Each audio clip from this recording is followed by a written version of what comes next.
Oi, Miguel, como você tá? Tudo bem por aí? Thalita, boa tarde a todos e todas. Eu estou mais animado, né, do que nas últimas semanas. Não que a gente tenha tantas boas notícias, mas primeiro eu tive a oportunidade de acompanhar presencialmente essa agenda do presidente Lula, que permanece aqui em Porto Alegre ainda hoje, mas também porque agora, vendo a abertura do programa, eu vi que meu amigo Marco Fernandes vai estar na É. sequência e eu já te aviso que ele tem um problema grave. O Marco é a única pessoa em Xangai a desfilar com a camisa do Corinthians em pleno lockdown. Então, é um perigo para as autoridades chinesas. Vou dar um desconto para ele, porque ele estava me dizendo que lá são 3 horas da manhã e ele vai ficar ainda acordado para participar aqui do Bom para Todos. Então, pobrezinho, ossos do ofício, mas daqui a pouco ele está aqui. O Marco é do Instituto Tricontinental, né? Que você também faz parte, né, Miguel? Exatamente. Daqui a Exatamente. pouco o Marco está aqui com a gente, falando um pouquinho sobre o portal e sobre China. Mas conta aí, ó, pessoal, para quem não sabe, o Miguel, ele fica em Porto Alegre, em Portugal, ia falar. Fica em Porto Alegre, por isso ele está acompanhando essa agenda de Lula de ontem, de hoje pela manhã. E eu queria que você trouxesse essas suas impressões realmente, né? Você que manja tudo ali dos bastidores da política, então conta um pouquinho para a gente o que você percebeu, o que você ouviu de importante ali sendo dito por Lula. É claro que era um ato, inclusive, em relação à soberania nacional, né? Era muito esperado que ele trouxesse essa fala em relação às privatizações que estão acontecendo, Petrobras sendo empurrada por governo Bolsonaro, pela Câmara dos Deputados. Então, me conte as suas impressões sobre essas participações em atos de Lula.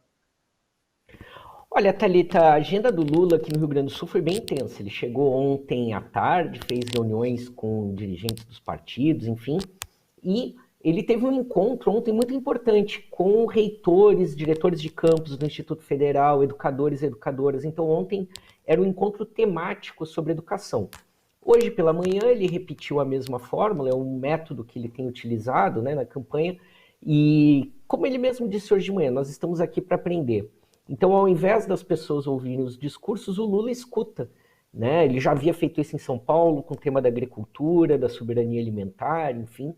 Então, esses encontros, e agora à tarde ele está tendo um momento parecido aí com os trabalhadores e trabalhadoras da cultura. Né? Então, esses são os três grandes temas, né?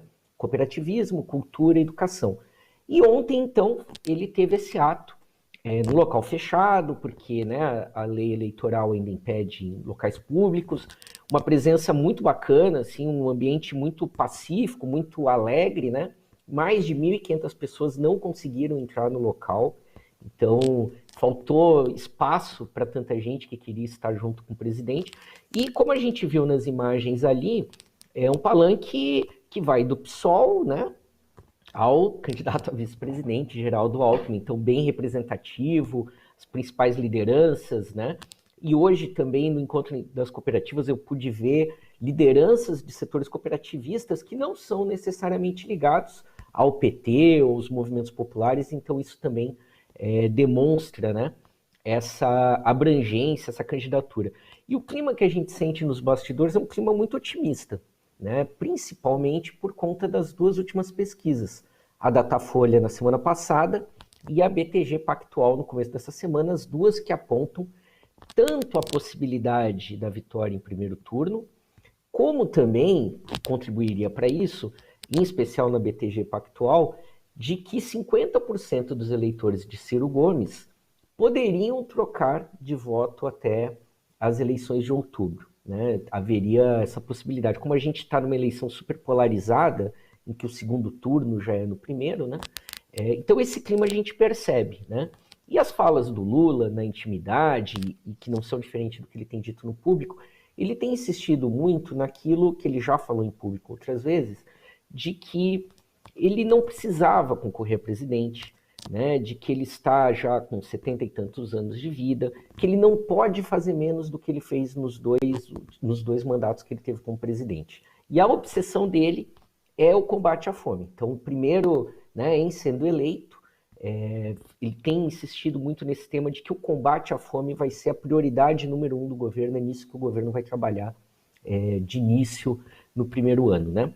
Dentro desse clima, também está um clima favorável na área da comunicação, porque há um entendimento, talvez a gente se lembre que nós começamos o mês de maio com um burburinho, Lula não devia falar sobre aborto, não devia falar sobre reforma trabalhista, etc. Né? E o resultado das pesquisas tem demonstrado, primeiro, que o maior cabo eleitoral do Lula é o Bolsonaro. Então, tudo que o Bolsonaro faz acaba, né, repercutindo na candidatura Lula, em especial na economia. E com isso, então, a gente tem dois movimentos para chegar nessa fala de ontem que a produção destacou. O primeiro é que o Bolsonaro tirou lá do fundo, né, do esquecimento, o Paulo Guedes, porque ele está desesperado. Esse é o tom que tem se ouvido falar nos bastidores do QG bolsonarista. Bateu o desespero. Já tem até deputados do Centrão dizendo, olha, vamos pensar no plano B, vamos agilizar, de repente não vamos naufragar com isso, né? Então, o bolsonarismo vai insistir na linha que tem tomado até agora. A gente viu, nós comentamos aqui na quinta-feira passada sobre aquela situação do camburão de gás, né? Chocou toda a sociedade brasileira. E na sexta-feira o Bolsonaro saiu em defesa dos policiais, enfim, né? Então, cada vez mais, e isso a campanha petista tem percebido, o que mais joga contra o Bolsonaro é a economia e essa desumanização que a gente já tinha visto nos episódios da Covid. Então, a campanha do Lula vai centrar muito fogo nessas duas questões. Lula é amor, Bolsonaro é o ódio. Vai ser sempre nessa dualidade e bater na questão econômica. E daí que Bolsonaro tem escalado Paulo Guedes para tentar flertar com o mercado, enfim. Né? Por isso essas promessas de privatização da Petrobras, o discurso dele em Davos na semana passada. Então ele recuperou um discurso ultraliberalizante. Né? E o Paulo Guedes é meio esse vendedor de promessas. O problema é que o mercado já sabe que o Paulo Guedes não entrega o que promete. Se a gente lembrar, o Bolsonaro se elegeu prometendo 200 privatizações, né? A Eletrobras, que se Deus quiser não vai ser privatizada, vai ser a primeira privatização do governo Bolsonaro. Então, se ele fracassar na privatização da Eletrobras, não vai ter feito nenhuma privatização. Então, o mercado teve 4 anos para saber o que é o governo Bolsonaro.